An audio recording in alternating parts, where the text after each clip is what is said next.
Welcome to Lesson 1, Exploring Photoshop. In this lesson, you're going to go through a little bit of a fast-paced exercise that will show you some of the new features and also how to put some of the things together that you're going to be exploring in Photoshop. If you're not totally up to speed in Photoshop, you might want to skip this lesson and come back to it later and maybe go over Lesson 2 where you're exploring the workspace. In this particular lesson, you're going to be creating a 3D postcard, and 3D features are new in Photoshop. We're just going to be touching on the simplest of them here, which is the 3D postcard. And as you can see, this particular file that's open is just simply a composite of several images that have been then kind of slanted on a 3D postcard type look. So I'm going to close that up and choose File, Browse and Bridge. Now, you'll notice that throughout this book we reference Browse and Bridge, and that's because it's so much easier to navigate and find your files when you're using Bridge. You have your metadata that you can read. You also have the ability to see thumbnails of the images that you're selecting. Now, in this case, I am using Bridge because I want to easily select two files to open at the same time. So I have PS0101 selected, and I'm holding down my control key because I am on a Windows system to select the PS0102 image. And of course, if you're on the Mac, you would hold down your command key. And then I can just double click to open these up. Now, first of all, you'll notice this tab system where my images are kind of tabbed in here. This is a default on the PC system. Whether you're on the PC or the Mac, if you want to see two images at the same time, you can choose the Arrange Documents icon and then just choose the two up icon. And now I can see both of my images at the same time. Now this is important because I'm actually taking my Move tool and I'm going to drag the boy image over on top of the PS0101 image. And you'll notice that when I click and drag, on the PC, I get a little plus sign. You might just see a grayed out version of the image on the Mac. And then I'm going to drop it. And here's my image. And I'm just going to close this file. And now I have a little bit more space to work with this one image, which has already created a composite of two images. Now, I don't necessarily want this whole image in here. So I am going to use the lasso tool for a really quick selection. This is not a great selection, doesn't have to be. If I wanted to clean it up, I could, of course, hold down my Shift key with the lasso tool and add to the selection. Or if I add it too much in certain areas, I can hold down the Alt key and then I can also delete a chunk of a selection. Okay, but I'm going to say this one's good enough. Now I'm going to find a new panel, and the panel is called Masks. And if you don't see it immediately, you can go underneath Window, and that lists all your panels, and I'll choose Masks. And in here, I'll just say to create or add a pixel mask, and I click on that, and this really horrid mask appears, and I'm going to fix this though. And how I'm going to fix this is by maybe feathering it and smoothing it out a little bit. There's an option directly in the Masks panel that's called Mask Edge, and if I click on that, I can come up here and I can set different settings. Like for instance, maybe I want to increase the radius of how much edge I'm selecting and changing. Maybe the contrast, I'm going to leave that down at 0. Maybe I want to zoom it out, I'll leave that at 3, but I want to feather it to about a 10. You can either use the sliders in here, or if it's a little bit easier, you can just select those values and then type in the value that you want. I can also contract or expand this if I was trying to make it swell in or out my selection area. But I'm going to leave this for right now and click OK. Okay, so I have these two images in here. I'm now going to go ahead and add another image. I'm going to take my Move tool and just reposition him a little bit. And of course, if you want to edit your mask further, you can just click on this mask. Do you see how this is selected, the image, because it's got the bars around it? And if I click on this one, now that has the bars around it, or the corner marks. I can now take my paintbrush. I'm going to press D to make sure I have the default colors of black and white. And you'll notice that if I paint in certain areas with white as my foreground color, I'm actually opening up that mask and maybe getting areas that I missed. And if I press X, boom, it changes to black. And I can then eliminate some areas that I didn't want to begin with. And as you can see, I've got this really kind of hard brush here.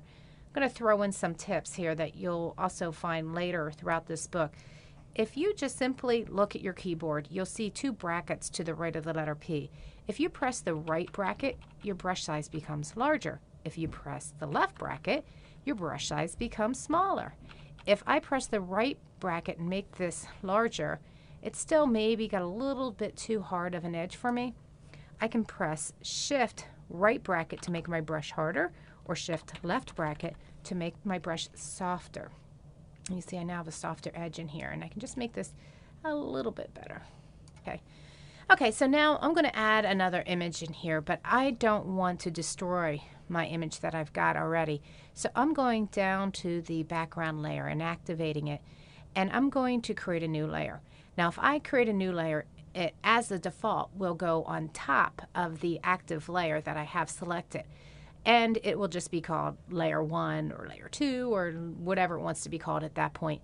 If I hold down my Alt or Option key and click on the new layer icon, it brings up a dialog box so that I can name this ahead of time.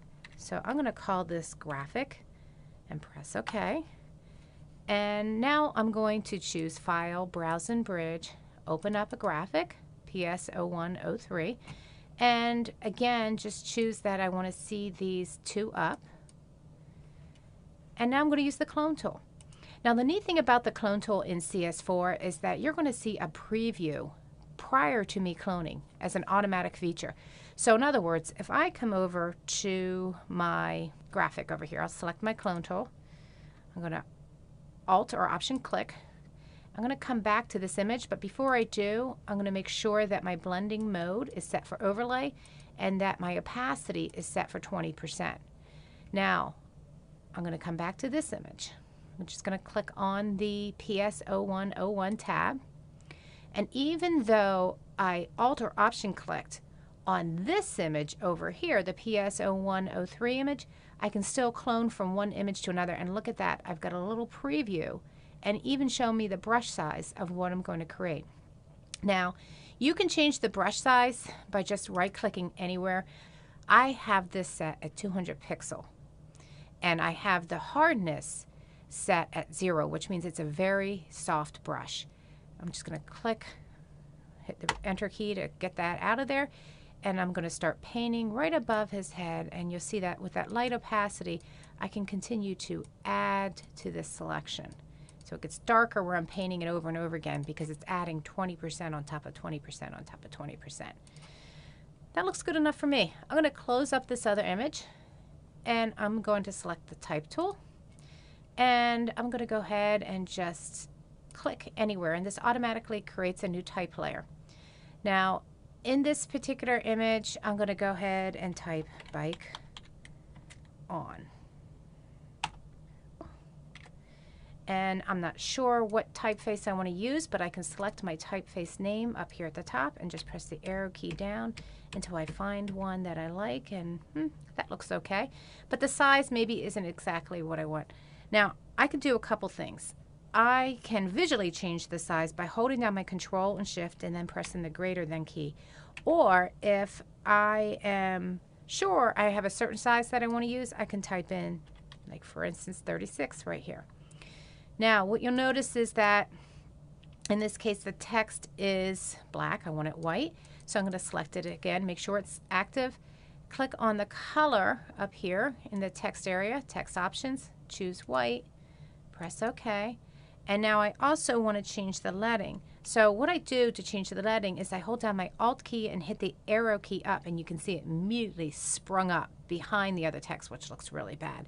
But now I can press Alt down. And this is the same on the Mac. You would just use your Option key up or down. So you can see now, up or down to control what's called the leading.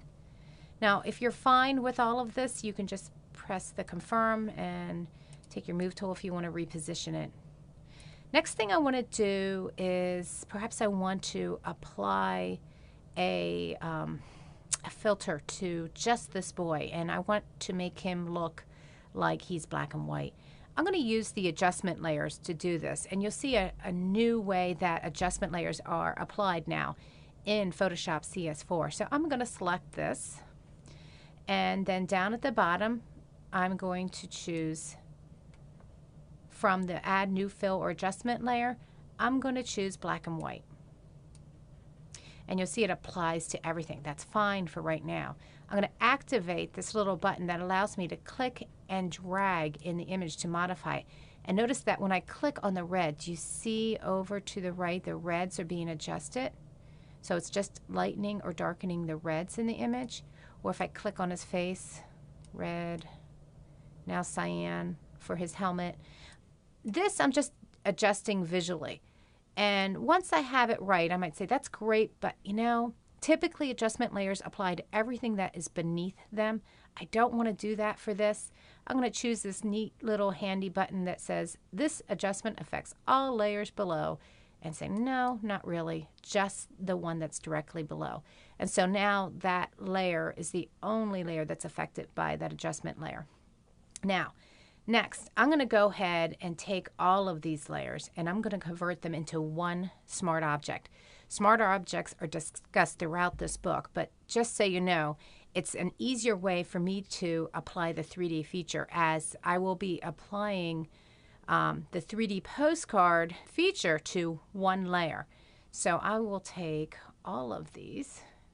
You'll notice I'm going to drag out the layers panel so you can see it a little bit better. And I've got black and white selected. Hold down my shift key, go all the way down to background.